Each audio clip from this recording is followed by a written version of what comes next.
Hi, and welcome to another Essential Golf Training Session. I'm Michael Jacobs with Erika Larkin. We're going to talk about getting a grip. One of the most important fundamentals you will ever learn is how you hold the club. What a lot of people don't realize is that the golf club is moving very fast when you're swinging it, and you're creating a lot of force to move it. So if you don't have a good, secure hold on the club, your chances of consistent contact and straight shots are going to be much more difficult to accomplish. Now, there are some very important fundamentals in taking your grip that are really non-negotiable.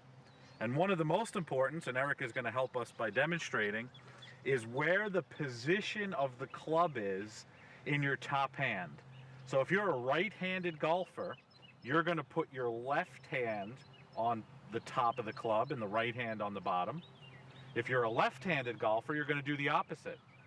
But when you're positioning the club in your top hand, it is really important that the club sits down by where the fingers and palm meet, and that it's far away from the actual wrist.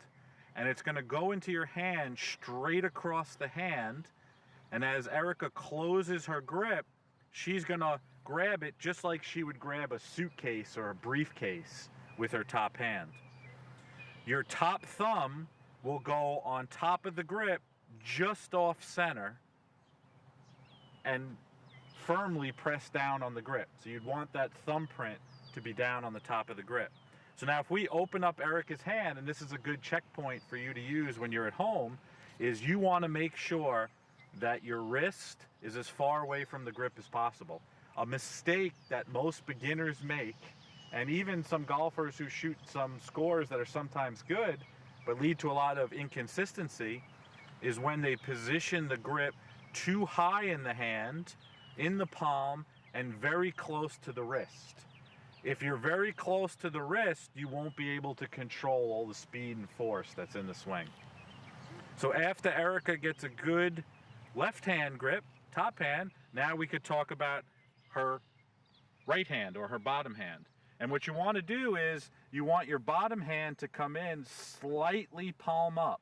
So she's going to just turn her hand slightly, and it's going to come in and hold on and cover the top thumb completely.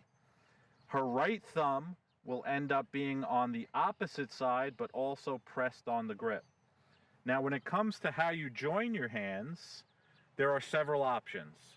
Right now, Erika has all 10 fingers on the grip, commonly called the baseball grip, and that's okay to do.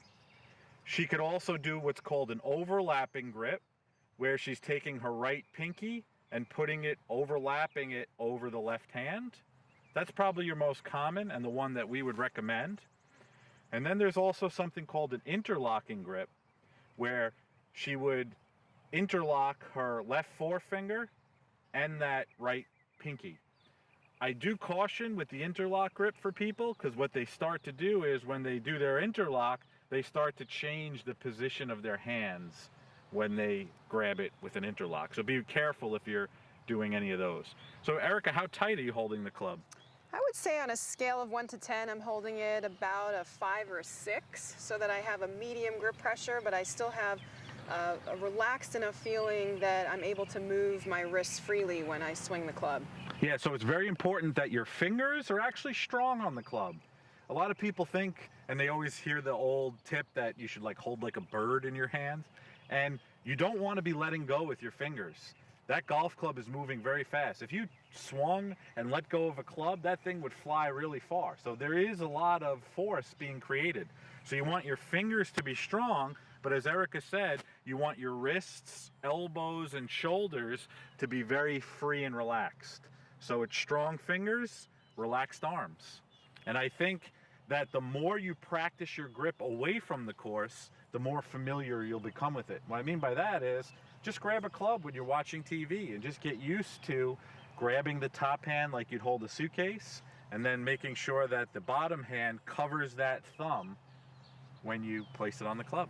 That's great. And if there's one fundamental that's the most important of all these essential golf training, it's getting a good grip. That's right. Do it.